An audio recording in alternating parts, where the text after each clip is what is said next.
Welcome back to Biomarkers, and this is lesson 3, charting menstruation. So in this lesson, we're going to be covering what menstruation is, why it's a biomarker, and how to actually chart it. So let's get into it. Menstruation, aka your period, is a vital sign of health. Your period is the result of the buildup of the uterine lining from the previous cycle, and the falling hormones progesterone and estrogen at the end of the cycle initiate your period and confirm pregnancy is not occurring. So, the quality of this bleed reflects the sufficiency of your hormone levels from the previous cycle, and that is why it's a biomarker. You might be wondering why we need to be charting menstruation, and that is because the intensity, the length, the color, all of these things indicate whether hormone levels were sufficient in the previous cycle, and this can give us a lot of information on our current health and our hormones. So, a healthy period is considered 3 to 7 days of bleeding, with at least one day being medium or heavy bleeding.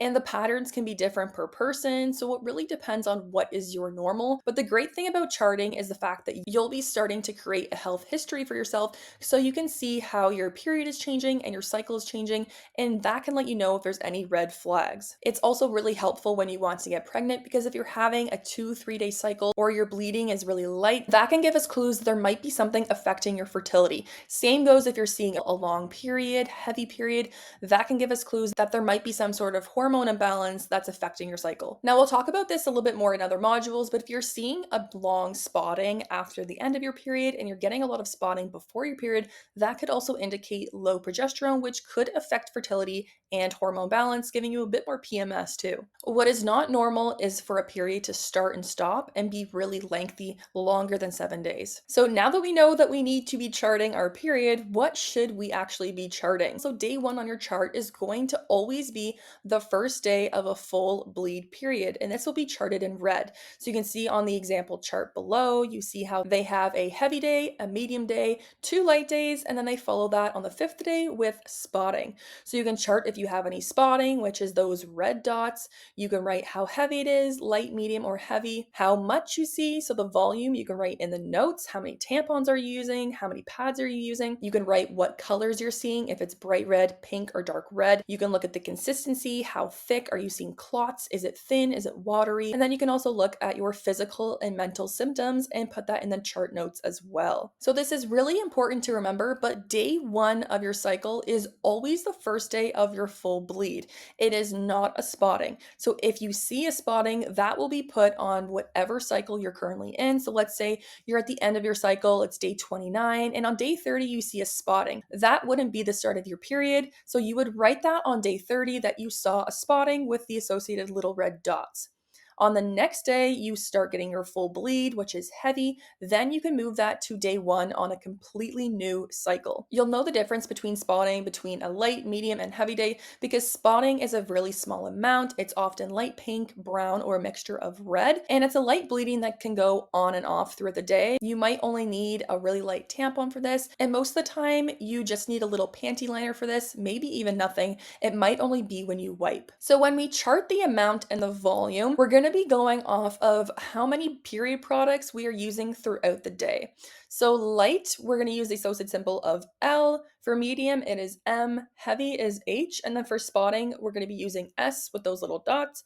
And if you see any brown bleeding, you can write B. That's why we have those colored pencils. So all of your charting for your period will be in red, unless you see a brown day, which will be in brown. And then the other pencil crayons will be used for different cervical mucus patterns that we are seeing. So light period is less than 15 milliliters, which equals 1 to 2 regular pads or tampons, or a quarter to 1/3 of a menstrual cup. A medium bleed would be 15 to 25 milliliters, so that's like 3 to 4 regular pads or tampons used throughout the day, or half of a menstrual cup to almost a full menstrual cup. Heavy bleeding is more than 25 milliliters per day, so that's if you use 5 or more regular pads or tampons, or a full menstrual cup or more than one per day. Spotting would be less than 5 milliliters, so you could use a panty liner. It tends to be irregular flow and often brown or pink. You can also chart the color and the consistency in your notes as well. So if you see any brown bleeding, make sure you chart the symbol B in the symbols section.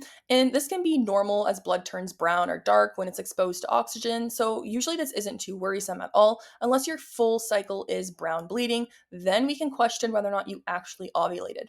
So various shades of red are normal. It can be ruby, bright red, or darker red. Closer to purple or very dark may be blood exposed to oxygen, or it can indicate higher estrogen. And always make sure to chart your volume. So how much are you seeing? The consistency should be similar to maple syrup, so not too thin, not too thick. And note that this can differ throughout your period.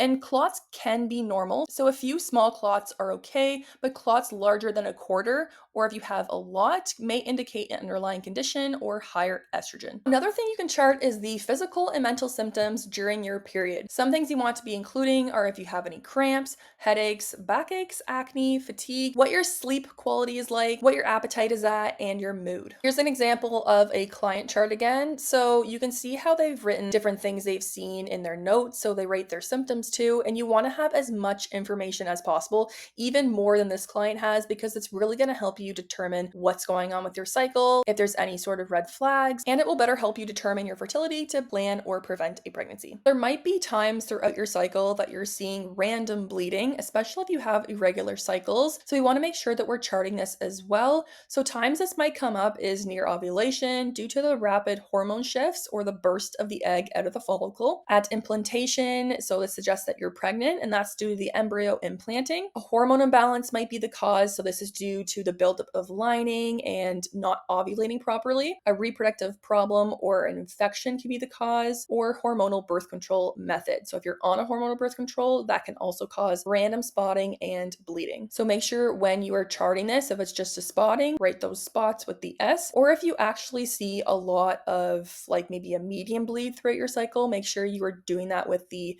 associated symbol. So this is your charting cheat sheet that was handed out to you guys in the previous module. Whenever you want to pull that back up, we just went over menstruation and bleeding. So you can see how the charting symbol there, we have H for heavy, M for medium, L for light, S for spotting, and B for brown. So feel free to look back on this whenever you need. So I have some homework for you guys. On your next period, or maybe you're on your period, start thinking about these qualities and what you can chart down. And along with the charting cheat sheet that is attached in your last lesson, I will attach a period cheat sheet with all the things to chart while you're on your period in this lesson. And that can be found in your supporting documents. And that's it. You've completed this lesson all about your period and what to chart. And I'll see you in the next lesson all about cervical mucus.